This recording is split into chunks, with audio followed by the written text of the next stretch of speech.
I love Jamal, but it's like loving a cousin. Safe, dependable, not the kind of love you actually want to build a whole life around. Girl, I stay for the credit score, the house. The moment this business hits 12 months of real revenue, I'm done, gone, clean. And Jamal?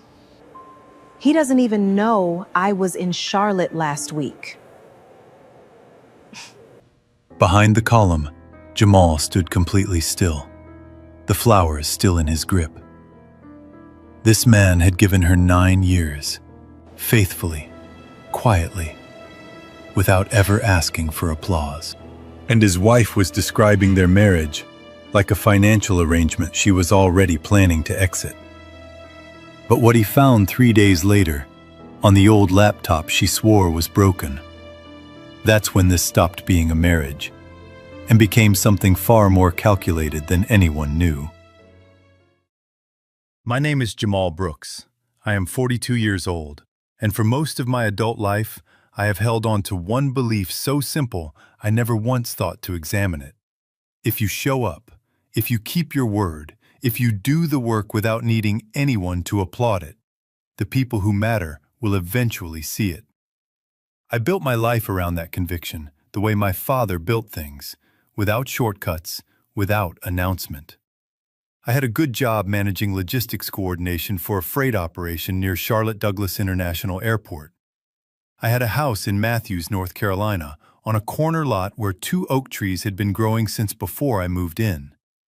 I had a garage where I spent my quiet evenings restoring my late father's 1967 Chevrolet Impala, a project that was never really about the car. And I had my wife, Anaya, 37 years old, light olive brown skin, sharp hazel eyes, and hair she wore either loose or in a low knot depending on how seriously she wanted to be taken in a room. She wore blazers the way some women wear confidence, like it had always been hers. She had ambition the way some people have a second language, fluently, without effort, always available. I loved her. Not the greeting card version, the real, unglamorous kind. The kind where you know someone's specific moods and small fears, and you choose to stay anyway. What I did not know, what I had no framework to even consider, was that for over a year, my wife had been building a second life alongside ours. Quietly, deliberately, with the patience of someone who had made a decision and was simply waiting for the right moment to execute it. I might have gone on not knowing. Except for one Friday afternoon in November. Except for a bouquet of white lilies from the Harris Teeter on Matthews Township Parkway. Except for the fact that I loved her enough to drive to the airport, even when she told me not to bother. That simple reflex, wanting to see your wife after she'd been away, walked me directly into the truth. Charlotte Douglas on a Friday afternoon runs on a particular kind of energy. I parked in short term and walked in through the main doors, flowers in hand. Anaya had texted me around noon. Don't come in, I'll just Uber. But I was already on the road, and I had already bought the lilies. Later, I would understand what had happened on her end. She had called Zuri Langford from the plane during the final descent, asked her to meet at Carousel 4. She had texted me not to come in and assumed I had listened. In her mind, they had 15 minutes before the car service arrived. She was a careful woman. But careful people have one consistent blind spot. They trust their own plans completely. She had sent the text, therefore I was not here. She was about to be wrong in the most consequential way of her life. I found Carousel 4 without difficulty. Anaya was standing near the far edge of the belt with Zuri Langford. Medium brown skin, natural curls, the kind of open face that seemed always to be mid-laugh. The two of them were pressed close together, talking fast, heads bent. Anaya's posture was different from the one she wore at home, looser, unguarded. The posture of a woman certain no one important is close enough to hear. Something in my chest registered the difference before my mind did. I stepped behind one of those wide advertising columns near the wall and stood completely still. Then I reached into my jacket pocket, opened the voice memo app on my phone, and pressed record. Her first sentence landed like a shift in air pressure. I love Jamal, but it's like loving a cousin. Safe, dependable, but not the kind of love you want to build a whole life around. Zuri gave a small laugh. Not surprised. Familiar. The laugh of someone who had heard this before. I stay because of stability, Anaya continued, her voice steady and almost businesslike. His credit score. The house. Once the Langford Collective has 12 solid months of real revenue, I'm gone. Clean. Derek understands me in a way Jamal never has. He makes me feel like I'm actually alive. Derek. Then, easy and unhurried. He doesn't even know I was in Charlotte last week. He still thinks the whole trip was Los Angeles. The carousel turned. Bags dropped onto the belt. The world continued its ordinary Friday business. I looked down at the white lilies in my hand.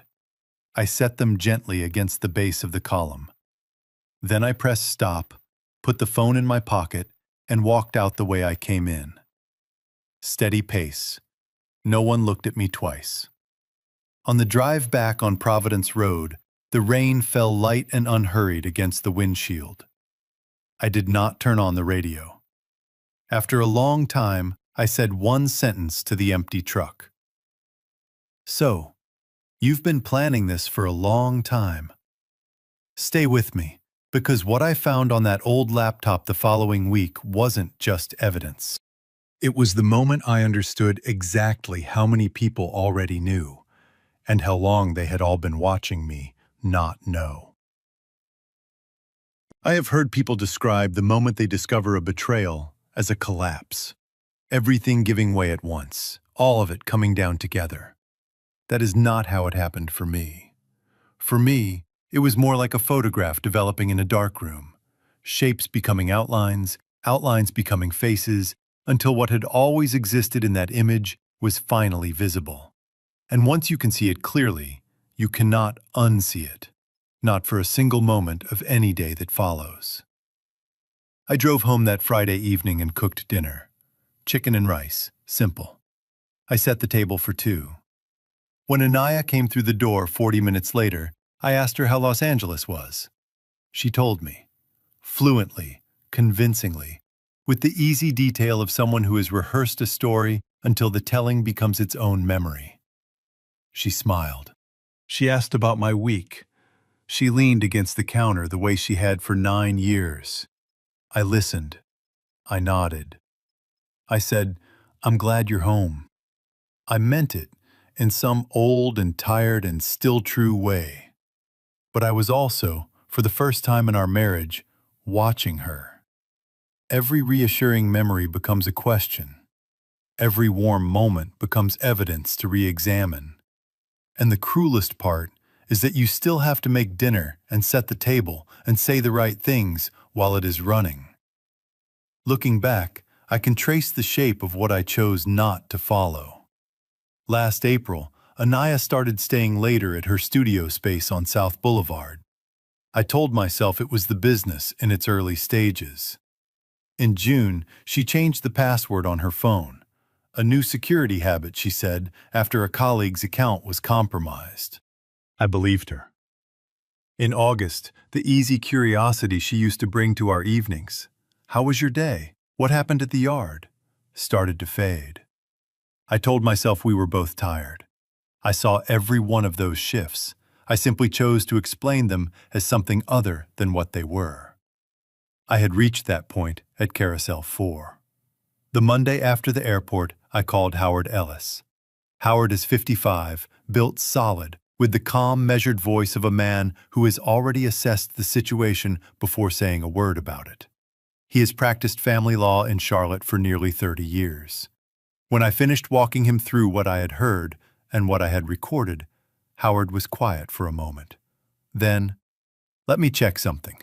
Keyboard clicks. A longer pause than I expected. Jamal. 6 weeks ago, a preliminary motion was filed in Mecklenburg County Superior Court requesting a legal review of a family trust asset, a residential property in Matthews. The petitioner's name on the public record is Anaya Brooks. She filed a public record? A motion to compel disclosure of trust terms. Public filing, anyone can pull it. She withdrew it 5 weeks later, once legal counsel confirmed the trust structure made her claim very difficult to prosecute. He paused. She was testing the door. When it didn't open, she withdrew and recalibrated. How long has this been in motion, Howard? At minimum, several months of planning preceded that filing. Document everything you come across naturally. Don't move anything, don't remove anything. But if something is in front of you, photograph it. I said I understood. Then I sat in my truck in the parking lot of a Bojangles on South Tryon Street for 11 minutes without starting the engine. After that, I drove home, smiled at my wife over dinner, and that evening took my father's old composition notebook to the garage and started writing everything down. Dates, amounts, patterns. 3 pages. Then I put the pen down and sat with it. 3 days later, I found the laptop. An older MacBook Anaya had told me stopped working months ago. I found it on the top shelf of the hall closet, behind a box of winter scarves. It powered on without difficulty. Inside a folder named LC Backup, the Langford Collective, I found archived messages between her and Zuri going back more than a year. I read through them with my phone in hand, photographing each screen carefully, the way Howard had instructed. Most of it was ordinary, but near the bottom of a thread dated 14 months earlier, Zuri had written, "Girl, I'm saying this as your best friend. Don't do Jamal like this. He is a genuinely good man.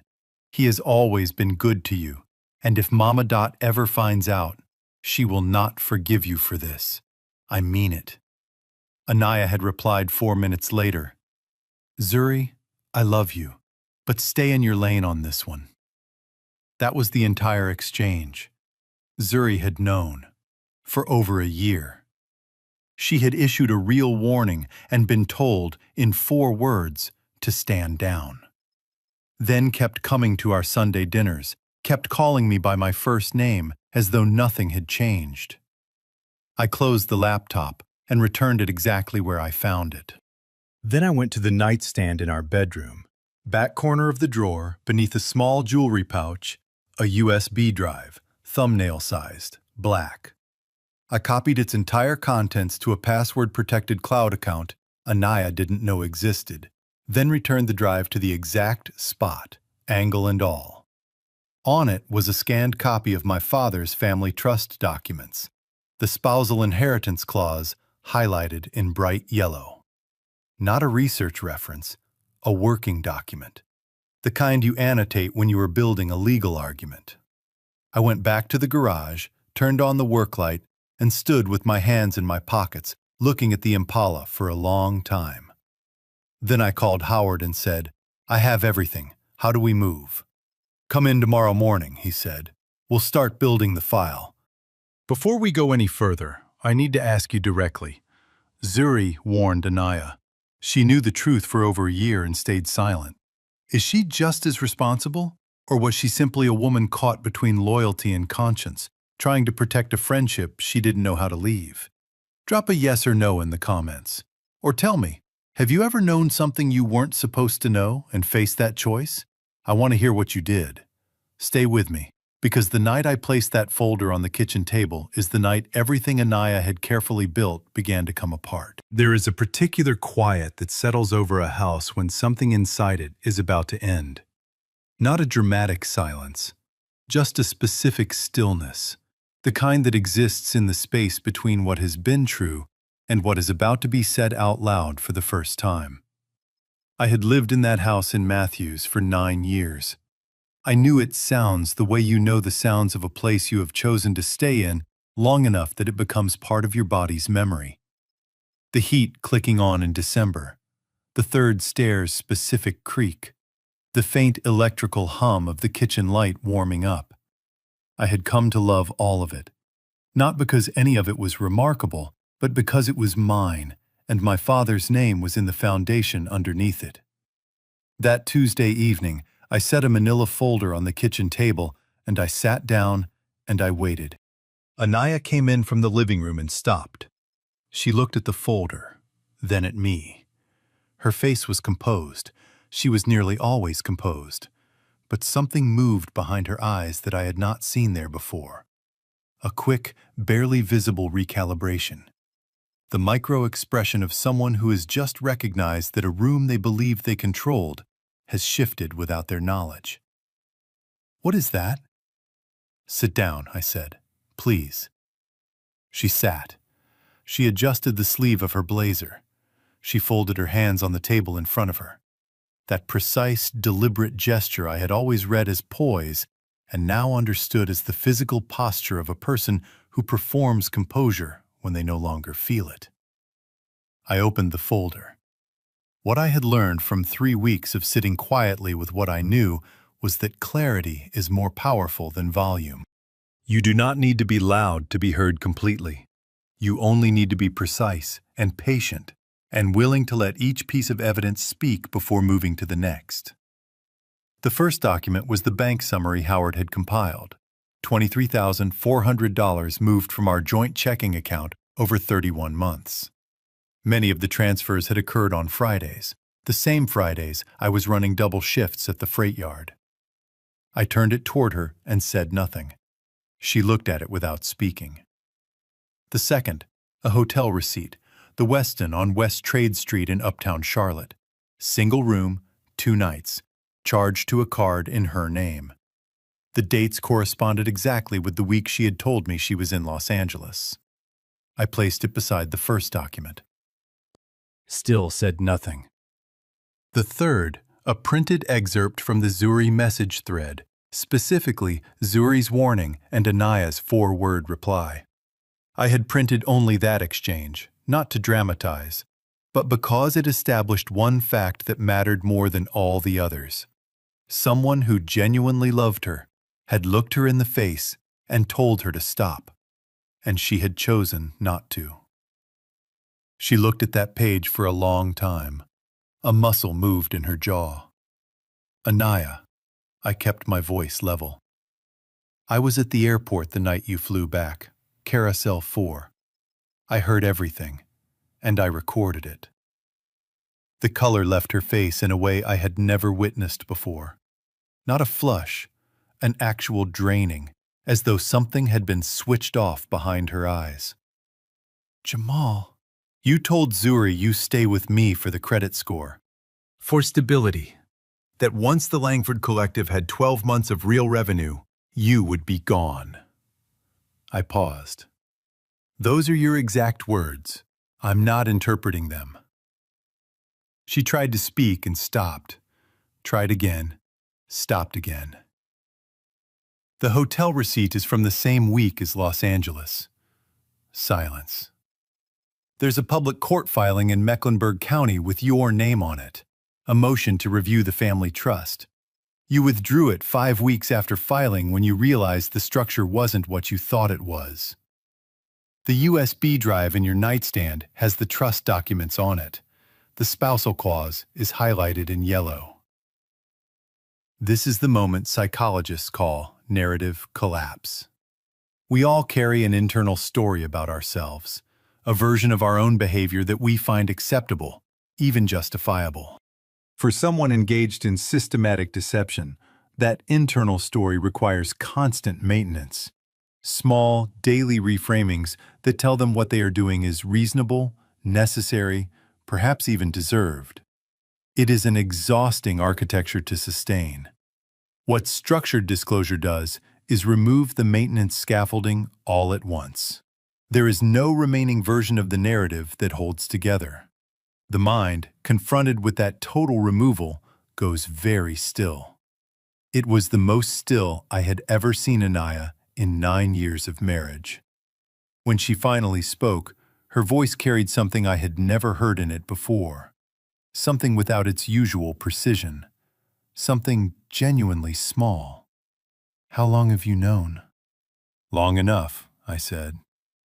Long enough to be certain I wasn't wrong about any of it. She looked at her hands, then at the folder, then past my shoulder at a point on the wall she couldn't seem to bring into focus. A long silence opened between us. And in that silence, something unexpected happened. She looked at me, really looked, the way she hadn't in longer than I could honestly measure. And she asked, quietly, "Did you ever want me to stay?" I held her gaze for a moment. The question was real. I could hear that it was real. "I wanted the woman I thought I married to stay," I said. "But that woman and the plan you've been running for the last year, those aren't the same person. And I think you've known that longer than I have." She had no answer.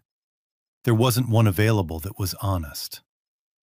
"My attorney will be filing this week," I said. "You'll want to retain someone quickly." I closed the folder. I stood up. I left the kitchen without hurrying. In the garage, I turned on the work light above the Impala and stood there with my hands in my pockets. Not fighting anything, not holding anything back, simply finished, and learning what finished felt like in a body that had been braced for a very long time. In the days that followed, something textbook happened, and I want you to understand exactly what it was, because if you have ever been through something like this, you may have seen it without knowing its name. Anaya became warm. She cooked meals she hadn't cooked in years, the shrimp and grits she used to make on Sunday mornings when we first moved into the house, the cornbread from a recipe her grandmother had written on an index card. She touched my arm when she passed me in the hallway. She asked about my day with a careful, deliberate attentiveness. Psychologists call this post-exposure love bombing, and it is one of the most psychologically complex behaviors that surfaces in the aftermath of betrayal. It looks exactly like genuine remorse. It feels like a turning point.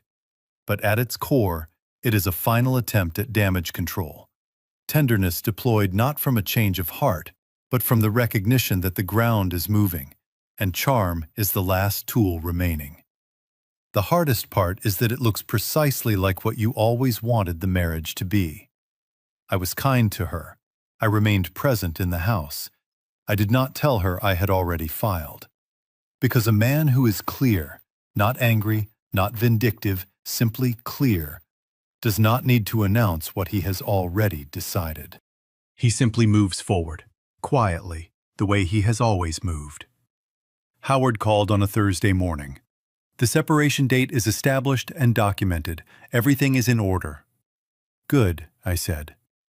And that same evening, Anaya came home with bright eyes and genuine excitement, telling me the Langford Collective was holding its official launch event the following Saturday, an event space on North Tryon Street in Uptown Charlotte. Clients, potential vendors, community members, family. She wanted it to feel like a real debut, she said, something that announced what she was building. She asked, warmly and without any apparent hesitation, whether I would come. I said, "Of course I'll come." Don't go anywhere, because what happened when I walked into that room on North Tryon Street is the moment this story stopped being about a marriage and became something that neither Anaya nor the man sitting beside her could ever take back. The event space on North Tryon Street was the kind of venue that makes ambition look like it has already succeeded. Exposed brick walls, track lighting angled with care, servers moving through the crowd with sparkling water and white wine on small trays. At the far end, a projector screen displayed the Langford Collective's logo, geometric, clean, genuinely well designed. Whatever else I knew about the situation, I recognized that Anaya had real gifts for this. She had always known how to make a room believe in something. I arrived quietly, shook a few hands near the entrance, accepted a glass of water. Dark navy suit, well fitted. I had shined my shoes that afternoon while the Impala's final coat dried in the garage. No performance, just presence. I read the room quickly, the way you read any space you have entered with a purpose. Derek Whitaker was near the far wall, working a small cluster of guests with practiced ease. Slim vest, silver threading at his temples, the particular smile of a man who had discovered early that charm could open most rooms. He didn't look at me when I walked in. If he recognized me, he chose not to show it. Anaya was at the front, moving through the crowd with fluid, executive warmth. Every gesture calibrated. Hair down, she wore the blazer she had bought specifically for presentations, the structured one in deep burgundy that she believed made her look both serious and approachable. She had always been right about that. And in the third row of chairs, seated with the particular stillness of a woman who occupies space entirely by intention, was Celeste Langford. 68 years old, silver-white hair worn close and neat, pearl earrings she had worn to every occasion that carried meaning in her life. A face that held the particular authority of someone who has spent decades watching people carefully and has rarely been wrong about what they were actually doing. She met my eyes when I walked past her row. She nodded once, not warmly, not coldly, deliberately. The nod of a woman who had already made several assessments and was waiting to see whether the evening confirmed them. I nodded back. I found a position near the side wall with a clear sightline to the front of the room, and I waited. I want to take a moment here to explain why Celeste Langford mattered, not only as Anaya's mother, but as a specific and significant force in what was about to happen. Sociologists who study community-embedded families use the term reputational anchor to describe individuals whose standing is so established and whose public identity is so thoroughly built around specific values that their response to a breach carries weight far beyond their personal opinion. Celeste had spent 40 years building something real in this part of Charlotte. Her name held meaning at charitable fundraisers, on the boards of 2 community nonprofits, in the pews of her church, where people who had known her for decades trusted her judgment without needing to verify it. When she spoke publicly, rooms listened, not because of volume, but because of 4 decades of absolute consistency. She had said it plainly, more than once, at more than one community gathering over the years. Everything else you lose in this life, you can find your way back from. Your honor is the only thing that, once you give it away, you cannot buy back. Anaya had grown up hearing those words. She had simply calculated that her mother's loyalty to family would outweigh her principles when the moment came. That calculation was the most consequential error she made in an evening that would be defined by its errors. Anaya took the microphone at 7:30. She spoke for 12 minutes about vision, about what the Langford Collective was built to do for the communities she had grown up watching be overlooked, about the years of preparation that had gone into reaching this room, about what it meant to finally be here. She was compelling, fully present in the way speakers are when they genuinely believe in the moment they have constructed for themselves. The applause that followed was real and warm. The MC invited brief remarks from family and friends in attendance. I raised my hand. Anaya saw me. She smiled, the public smile, gracious and assured, and gestured me forward with complete openness. She had every reason to feel confident. I was the steady husband, the reliable man, the one who always showed up. She was right about that last part. I stood near the back wall for a moment before walking forward, and I looked around the room one more time. The vendors, the potential clients, a woman from a West Charlotte neighborhood association who had come because she believed in what Anaya said she was building. People who were preparing to invest their trust, their professional time, their community credibility into a narrative I knew had been constructed on a foundation that did not exist. I was not doing what I was about to do for myself. My own life was already decided. I had already filed. My own peace was not in question. But these people, they were about to build something on top of a story they had not been given the full version of. And if I walked out without saying anything, The only version they would ever receive would be hers. I walked to the microphone. I thanked the room. I acknowledged the genuine effort that had gone into the evening. Then I said there was something I had been carrying for a while, and that the people gathered here, family, clients, partners, community, deserved to hear it directly from me. I reached into my jacket pocket and pressed play. What I did at that microphone has a name in behavioral research: public accountability disclosure. One of the most psychologically significant acts available in cases of systematic, long-term deception. Private confrontation, as I had done at the kitchen table, addresses the relationship between two people. Public disclosure addresses the narrative a person has built for the world. For someone whose professional credibility, family standing, and community identity rest on a carefully constructed false story, public disclosure is not simply embarrassing. It is structurally destabilizing in a way that no private conversation can replicate. The room becomes the witness. The recording becomes testimony that no subsequent reframing can reach. The first sounds from the phone were ambient: the baggage claim level at Charlotte Douglas, the soft, rolling friction of luggage wheels on tile, the low mechanical hum of the carousel. Then her voice, clear, unguarded, completely unaware of being preserved. I love Jamal, but it's like loving a cousin, safe, dependable, but not the kind of love you want to build a whole life around. The room shifted. I felt it before I saw it, that specific collective transition from social ease into complete, suspended stillness. Zuri's voice, soft, a knowing laugh. I stay because of stability, his credit score, the house. Once the Langford Collective hits 12 months of real revenue, I'm gone, clean. Derek understands me in a way Jamal never has. Someone in the middle rows stopped moving entirely.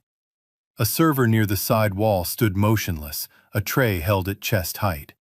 And then the section none of them had heard, the part I had kept specifically for this room. I've already done the prep work. If I need to, I'll challenge the family trust. And Mama? A small, private laugh. Mama will understand once I explain it. She always comes around. I pressed stop. 3 full seconds of silence. The kind of silence that is not quiet at all. Then, from the third row, Celeste Langford stood up. She was not a physically imposing woman, but standing in that room, in that moment, she occupied every inch of it, the way genuine moral authority does, without requiring announcement or volume. She straightened the lapel of her jacket with one deliberate motion. She looked at her daughter across the length of that room with an expression I will not try to improve upon, because there is no language precise enough for what it carried. When she spoke, her voice did not waver, did not rise. It simply carried, clean and clear to every corner of that brick room. From this night forward, you are no longer my daughter. She picked up her handbag. She walked to the aisle, and she walked out. What Celeste did in that moment is what family systems researchers call public boundary assertion, the most socially powerful act available to a reputational anchor in a moment of communal betrayal. She did not ask for explanation. She did not offer negotiation or the possibility of a private conversation. She stated a conclusion, enacted it in front of witnesses, and removed herself. In doing so, she communicated to every person in that room, clients, vendors, community members, Derek Whitaker, that the social infrastructure undergirding Anaya's credibility had formally and permanently withdrawn its support. Rooms are very good at reading that kind of signal. This room read it immediately. 2 vendors near the entrance exchanged a look and rose from their chairs. Derek Whitaker was already moving toward the side exit, the practiced smile entirely absent, replaced by the blank, forward focus of a man calculating his losses. Zuri, seated near the back, had both hands pressed flat over her mouth. Anaya stood at the front of the room. She did not collapse. I want to be precise about that. She stayed on her feet. But everything she had carried into that room an hour earlier was gone. The executive warmth, the calibrated openness, the assembled version of herself she had spent months preparing for this debut. Gone. She looked at me across that space. I held her gaze for a moment, not with triumph, Not with coldness, with the quiet, finished recognition of a man who had loved his wife genuinely and been met in return with a plan. Then I set the microphone back in the stand, buttoned my jacket, and walked out through the front door onto North Tryon Street. The November air was cold and clean. Charlotte moved around me, continuous, indifferent, full of its own purposes. I had parked 2 streets over. I walked there at my normal pace. I did not feel triumphant. That is the truth. I felt finished. And finished, I had learned, is a different thing entirely. Quieter than triumph, and more durable. Stay right there, because the months that followed that night will show you exactly what it costs to build your future on another person's loyalty while planning to discard them the moment they've served their purpose. North Carolina law requires that a married couple live separately for 1 full year before a court will grant a divorce. The night after the kitchen table confrontation, I moved my things to the spare bedroom. Howard noted the date and time. That was the clock starting, not with a dramatic announcement, not with a scene. Just a man carrying his clothes down the hall and closing a door quietly behind him. Howard filed that date as the official start of our separation. Everything that followed was built on that foundation. The separation year was not what I had imagined difficulty would look like. It was quieter than that. It was 2 people living inside a structure that had already ended, maintaining the practical shape of a household for the purpose of legal process and paperwork. Anaya spent most of her time at the studio space on South Boulevard, building what she was building. I went to work. I went to the garage. I went to the community center on Thursday evenings. The house held both of us in it without drama, the way a house does when the people inside it have already made their decisions and are simply waiting for the calendar to catch up. When the 12 months were complete, Howard filed. The proceedings moved with surprising efficiency after that, because the documentation was thorough, the trust structure was sound, and Anaya's own attorney, once he reviewed the full evidence file, advised her that a contested proceeding would cost significantly more than it could realistically recover. She signed. I signed. It was done. There is a psychological experience that follows the resolution of long-term betrayal, and it deserves to be named, because most people who have lived through something like this lack language for what they feel afterward, and the absence of language makes it harder to move through. Researchers call it post-betrayal identity reconstruction, the slow, disorienting work of rebuilding a sense of self that was partly organized around a relationship that turned out to be built on false premises. It is not simply grief, though grief is woven through it. It is the deeper, stranger work of determining which parts of who you became inside that marriage were genuinely yours, and which parts were shaped by a context that no longer exists. For me, that work happened mostly in a garage. With a 1967 Chevrolet Impala, my father's tools, and the particular silence of a space where nothing needed to be explained or managed or performed. That kind of quiet, hands-on labor is not a retreat from processing. It is a form of it. You are rebuilding something real and tangible while something internal rebuilds alongside it, following the same patient logic. The Langford Collective closed 4 months after the launch event on North Tryon Street. I heard it from a neighbor one morning in passing, the casual way neighborhood news travels. 2 of the vendors who had been in early partnership discussions had made their decision in real time on that Saturday evening, and had not revisited it. Word travels efficiently in professional communities, especially smaller ones where reputation functions as currency and where people remember clearly what they witnessed with their own eyes. Derek Whitaker lost a significant logistics contract with a distribution firm in the south end of Charlotte. I had no involvement in that outcome. Some consequences do not require engineering. They follow from behavior, the way water finds its level. Not immediately, not dramatically, but with a quiet inevitability that cannot be negotiated around. I did not track any of this with particular attention. When I heard about it, it registered, and then I went back to what I was doing. The genuine marker of recovery is not satisfaction at someone else's losses. It is the peaceful indifference of a person whose own life has become engaging again on its own terms. I was moving toward that, day by day, in the only way I knew how to move toward anything, steadily, without announcement. Zuri Langford came to my door on an afternoon in late March. I had sensed, in a quiet way, that she eventually would. She was not a woman built for the long-term weight of sustained silence.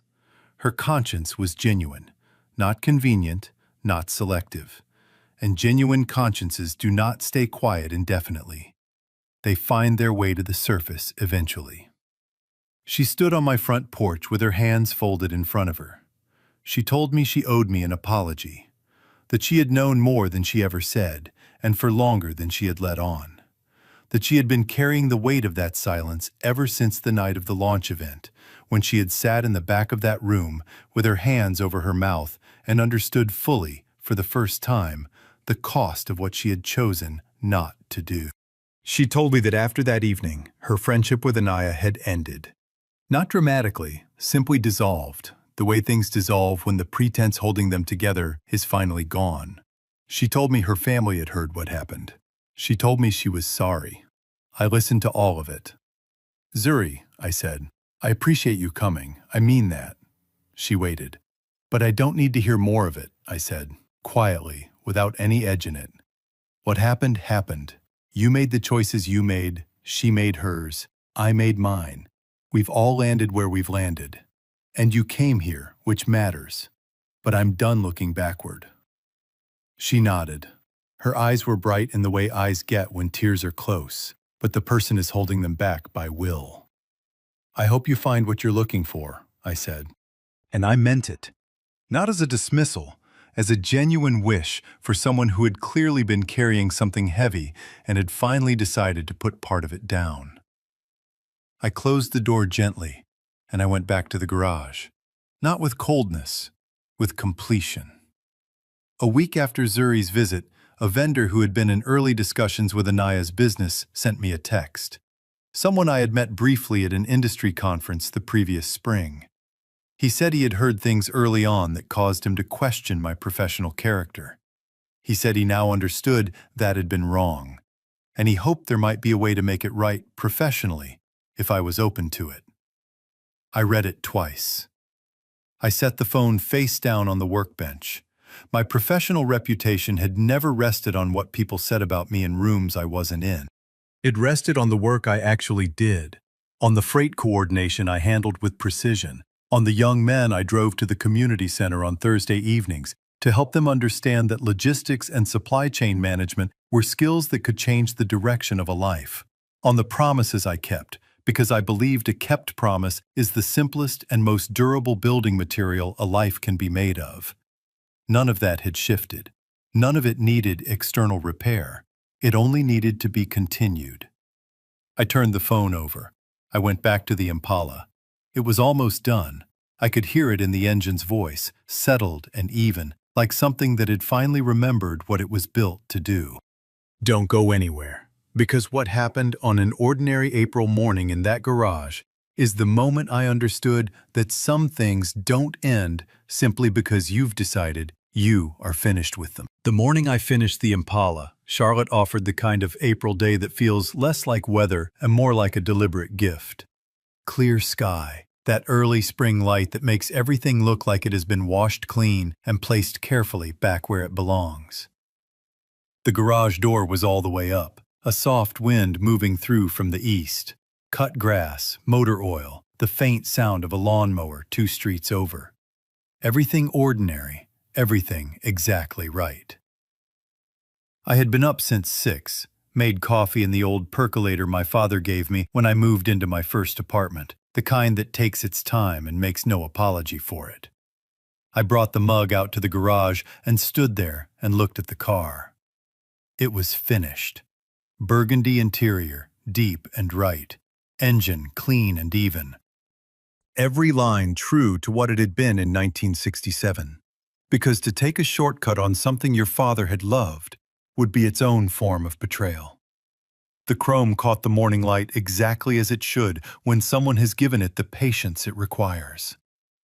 My father would have walked around it once, slowly, said almost nothing, then offered one nod, the nod that contained everything it needed to, without needing to be anything more. I was thinking about that nod when my phone buzzed on the workbench. An unfamiliar number, Charlotte area code. I almost let it go to voicemail. I had been sitting inside the earned kind of quiet that morning, the kind that arrives when you have come through something real and your body is just beginning to understand that you are going to be genuinely fine. But I answered. Jamal. Howard Ellis. That preloading tone he used when the next sentence required your full attention. 4 days after the launch event, Anaya filed a formal motion to challenge the family trust under a spousal interest framework. I set my coffee down. 4 days after? Filed the following Thursday. When the business collapsed and the relationship with Whitaker ended in the same week, the trust became the last remaining asset worth pursuing. She reached for the one thing she had been studying from the beginning. A pause. The motion is not strong. Your father's attorney was exceptionally thorough. But it requires a formal response. Can you come in Thursday?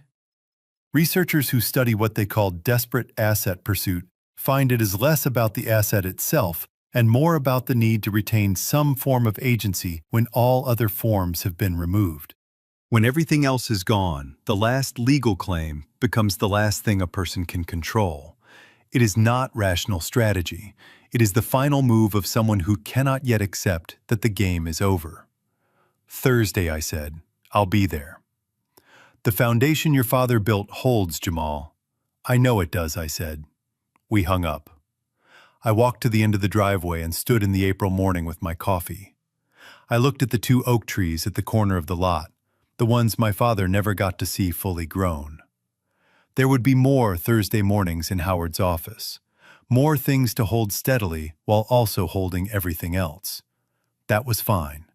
I had held harder things, and I was still standing in my own driveway, in April light, with the car my father left me, finally finished and waiting.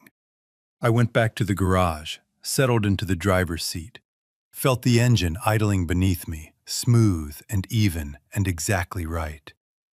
Then I backed out, pointed it toward the street, and let it find its pace.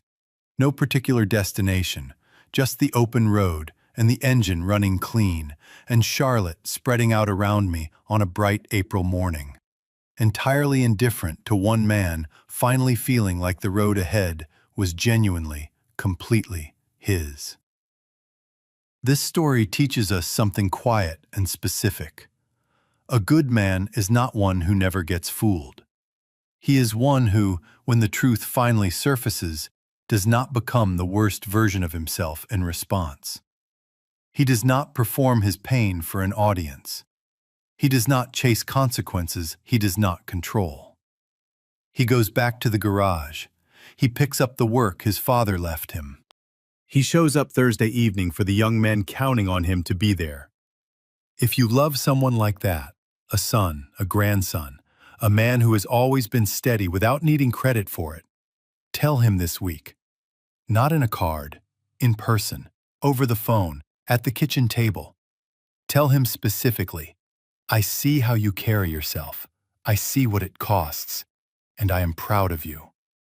Those words, said plainly, cost nothing, and they are worth everything. These scripts are born from genuine human creativity and a desire to confront social truths. AI acted as a co-pilot, helping organize thoughts so that powerful messages of fairness, forgiveness, and human potential could touch hearts worldwide. Production team, story and screenplay by Quinn Fung. Character development and visual conceptualization by Chris Nguyen. Video scripting and scene adaptation by David Nguyen. A passionate team dedicated to bringing this story to life.